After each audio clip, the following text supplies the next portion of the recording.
This is the worst type of letter to receive as a business owner. It's a letter from an insolvency company letting you know that you've just lost $70,000 because one of your customers has gone bust.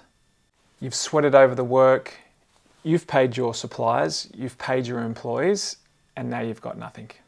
Well, this exact scenario happened to a good friend of mine a couple of weeks ago, and he called me and said, well, what can be done? So I've put together a 5-step action plan for preventing bad debts, and if you've got some that are already there, 3 extra tips to see what you can do to solve them now. Hey, if we haven't met, I'm Craig Anderson. I'm a husband, father of 5, and over the last 15 years, I've built and sold multiple businesses. Right now, I help people build family-friendly businesses so they can have more family dinners, more holidays, and more profit. So what is a bad debt? A bad debt is when a customer who you've done work for or provided goods to on credit terms decides or is unable to pay. But the scary thing is, the longer it goes, the worse it gets. Check out this graph. It's about 1% for every week that a debt remains overdue. So in the first 30 days, it's likely that 5% of those debts that are owed to you will go bad or become uncollectible. After 60 days, it's 10%. And then after 90 days, it goes way up to 30% of those debts are likely to not be collected. After 2 years, any debts that still remain then, it's at 91%. But we can do something about it, so let's jump into these 5 steps. All right, part 1 is how to prevent bad debts, and here's the 5 tips for you. All right, step number 1 is get paid up front. It may sound obvious, but if you get full payment up front, you're never going to have a bad debt. Now, that's not possible in all situations, so a deposit, 30, 50%, is a great start. Also, if you've got customers on a monthly or a regular billing plan, set up direct debit so it's a set and forget option. You also want to make it as easy as possible for customers to pay you, so give them as many payment options as possible. PayPal, credit card, and all those other options that make it easy for them to pay. When you're sending out invoices, put those links in there. Now, a pro tip for tradies out there who are notoriously billing lower invoice amounts and then having to chase debts from retail customers. When you book your appointment or quote, let the customer know that you require full payment on the day. Let them know that you've got a mobile payment option like a Square or an option to take the payment on your phone. Make sure that they agree to that, and then they won't have any surprises when you get there and ask for payment once the job is done. Debt collection wastes a whole lot of your time, so when you can get that payment up front, it makes it so much easier. Number 2 is using a credit application form. So don't give credit to everyone. Just like banks wouldn't lend you money without any security or any checks, effectively when you give payment terms to your customers, you're effectively giving them an advance, a loan. So make sure you use a good application form that gets important details from your customer. Get trade references on there and call them. And where possible, get directors' guarantees so that if the entity that they use goes bust, you have the option to get some of those debts back from the directors personally. And when you do use that credit application form, set a credit limit and stick to it. So if your customers have a credit limit of $2,000, if that's the risk you're willing to take with them, if they start to spend more than that, you can ask them to pay, or you can consider giving them more credit. But do so wisely and do so in a considered manner. Number 3 is having good contracts or terms of trade. Every time you transact with another business or person, you're actually engaging in a form of a contract. Some of those terms may be implied, for example, under consumer law, but otherwise it's the terms that you negotiate between yourself and your customer. So make sure you've got a really robust contract. Now, some professional or trade bodies will have templated contracts that you can use. Otherwise, it's advisable to get legal advice and making sure those terms in there are there to help you out. Some really important terms to be in there are interest or penalties for late payment, and also being able to recover your debt recovery costs if it does go to court. Number 4, send invoices quickly and clearly. Make sure that if you do a monthly billing cycle that you close that off really quickly and send out your invoices straight away. Delays in invoicing means delays in payments. Make sure your invoices are clear on what the work is for. Make sure it's going to the right person. Again, that's the information that you can collect on that credit application form. And again, make it easy for them to pay. Set up links to pay by credit card, QR codes. Make that process simple so there's no obstacles getting in their way. And if you're in the business of billing at the end of the job and it's going more than a few months, I would recommend billing in milestone payments.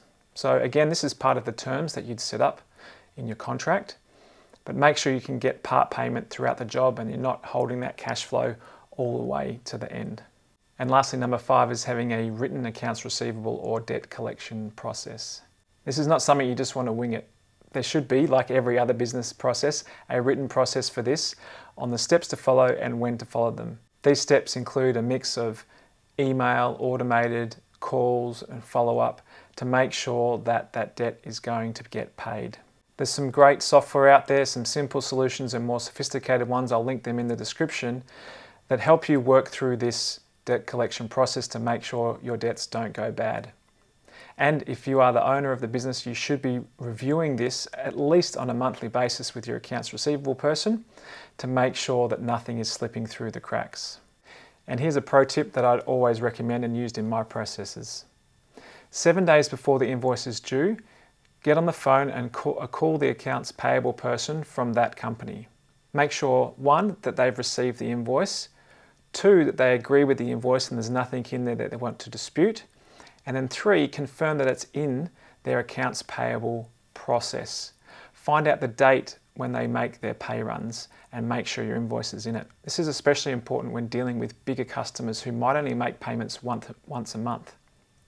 They might have a payment cycle on the 15th of the month, but it's only the invoices that are received into their system by the 30th of the prior month that gets paid. If you miss that, it's a whole nother month, maybe sometimes a month and a half before you get paid. So it's a really important part of the process is to get on the front foot of that and call them early. A vital part of having an accounts receivable or debtor collection process is that your accounts need to be up to date. You don't know what people owe, you can't set up software that sends out automatic reminders or the invoicing unless your accounts are up to date. So it's really vital that you do that. Use an accounting software like Xero or other online software and keep it up to date. If you do it regularly.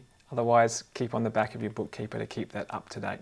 All right, part 2 is dealing with existing debts that are about to go bad. All right, step 6 is to start with a formal warning.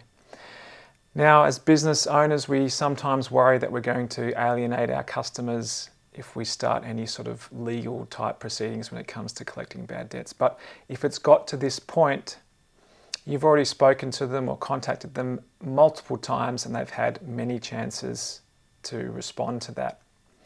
So starting with a formal letter, either on your letterhead or even better on the letterhead of a lawyer, can really prick their ears up to getting that payment made and at least getting in contact with you.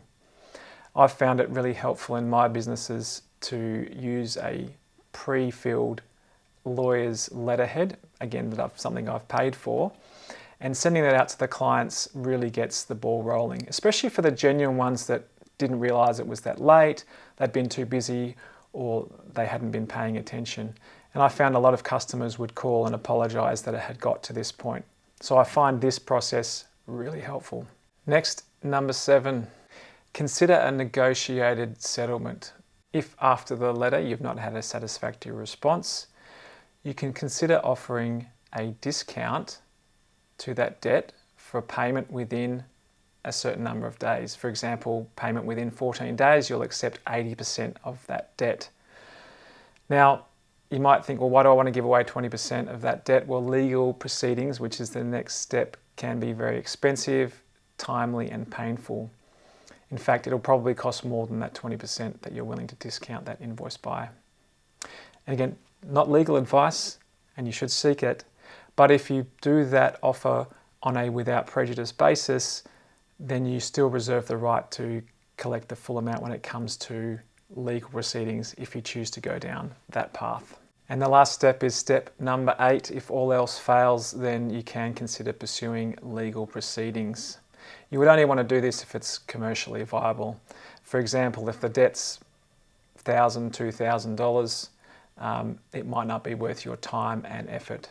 So there are a couple of options here. You can go straight to a law firm who will take over those proceedings. You can sell the debt to companies that will buy that debt off you for a discount and then chase it. Or you can also go to a small claims type court. Depending on the state that you're in will depend on that process. It's usually under $10,000 and you can self-represent and seek to recover that debt in court. Now it's at this point that your credit application and your contract really comes into clear focus. If you don't have good contractual terms, if you don't have a good credit application process, then at this stage it will fall down. It's just all on the evidence that's before the court. So make sure that you have good processes, you document everything, and that your contracts with your customers are sound. In summary, the longer you leave a debt, the harder it is to collect. So at best, get payment up front. If not, make sure you follow a simple and clear process to regularly follow up that debt by email and by phone to make sure it's not going past those payment terms, because the longer it goes, the less likely you'll see it. And if you found this video helpful, please like, subscribe and share. And if you want the checklist for what we've gone through today, I'll link it in the description below and you can get that and implement that in your business right away. All right, and so what did I tell this friend who was owed $70,000 and received that letter from the insolvency practitioner?